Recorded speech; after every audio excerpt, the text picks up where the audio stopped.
Hello everyone, আমি সালিয়া চলে এসেছি নতুন একটা ভিডিও নিয়ে। আজকে যে ভিডিওটা তোমাদের সাথে শেয়ার করছি এটা হলো আমার অফিসের নকল জন্মদিন সেলিব্রেশনের ভিডিও। নকল কেন বললাম জানো তো, আমার না ডকুমেন্টসের যে ডেট অফ বার্থটা আছে সেটা ভুল আছে, চেঞ্জও করা হয়নি। আর অফিসে তো ডকুমেন্টস সাবমিট করতে হয়, আর ডকুমেন্টসে যে ডেট অফ বার্থটা থাকে সেই ডেট অফ বার্থ হিসেবে বার্থডে সেলিব্রেশন হয়।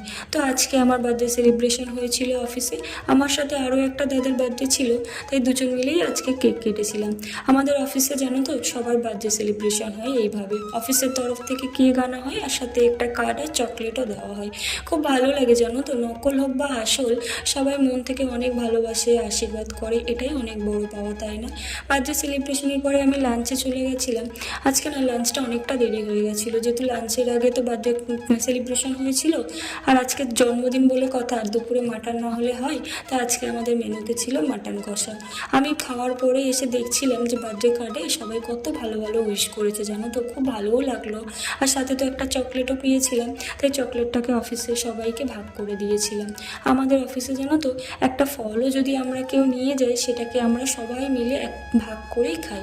যদি 8 জন থাকে তাহলে আমরা সেটা 8 কুচি করে সবাই মিলে এক শেয়ার করেই খাই।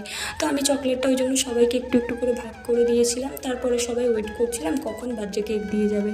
আর তার মাঝখানে স্যার আমাকে বার্থডে গিফটও দিয়েছিল। আমি তো পুরো সারপ্রাইজ হয়ে গেছিলাম, খুব খুশিও হয়েছিলাম জানো তো। আর এইরকম সারপ্রাইজ পেতে কার না ভালো লাগে বলো?